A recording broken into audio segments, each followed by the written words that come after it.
রান্না করব টাকি মাছ দিয়ে লাউ। আমি প্রথমে কোয়ার্টার কাপ তেল দিয়ে দিয়েছি পাতিলে, তারপর দিয়ে দিব হাফ কাপ পেঁয়াজ কুচি। পেঁয়াজ কুচি আমি হালকা ব্রাউন কালার করে ভেজে নিব। তারপর অ্যাড করব আদা রসুন বাটা। আমি আদা রসুন বাটা 1 চা চামচ দিয়েছি। যেহেতু লাউয়ে আদা রসুন বাটা একটু কমই দিতে হয়। আদা রসুন বাটা আমি 1 মিনিটের মতো ভাজবো। ভেজে অ্যাড করব হাফ কাপ পরিমাণ পানি দিয়ে অ্যাড করব গুঁড়া মশলা। আমি হাফ টেবিল চামচ হলুদের গুঁড়ো, আর 1 টেবিল চামচ ধনিয়ার গুঁড়ো, আর হাফ টেবিল চামচ মরিচের গুঁড়ো দিয়েছি। লাউয়ে আমি একটু ধনিয়ার গুঁড়োটা বেশি দিই কালারটা সুন্দর হওয়ার জন্য, আর মরিচের গুঁড়ো একটু কম দিতেই হয়। মশলাগুলো দিয়ে ভালোভাবে কষিয়ে নিব 4 থেকে 5 মিনিট। তারপর অ্যাড করব টাকি মাছ। আমি লবণ অ্যাড করেছি 1.5 টেবিল চামচ, প্রয়োজনে পরে আবার অ্যাড করব। টাকি মাছ দিয়ে ঢেকে আমি 2 থেকে 3 মিনিট কষিয়ে নিব মশলার মধ্যে মাছগুলো, তাহলে মাছের ভিতরে মশলাগুলো প্রবেশ করবে।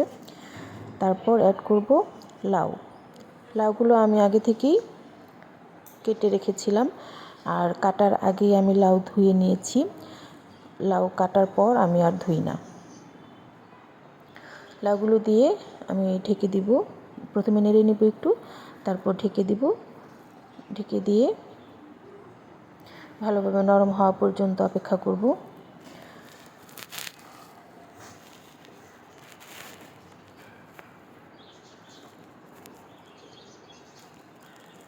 এই তরকারিটা শীতের দিনে আসলে খুবই ভালো লাগে, টাকি মাছ দিয়ে লাউ।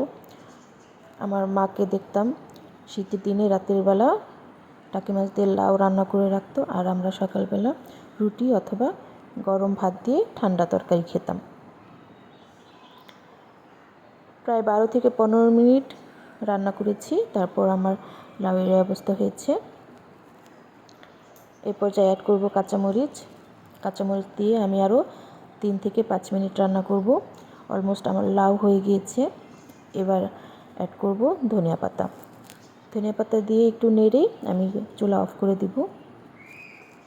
দেখতে পাচ্ছেন কালারটা খুব সুন্দর হয়েছে, খেতেও কিন্তু দারুণ। কে কে টাকি মাছ দিয়ে লাউ এভাবে খান আমাকে জানাবেন।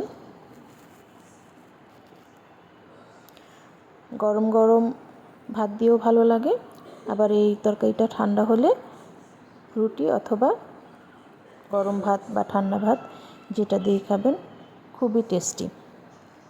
আশা করি ট্রাই করবেন। ভালো থাকবেন। আল্লাহ হাফেজ।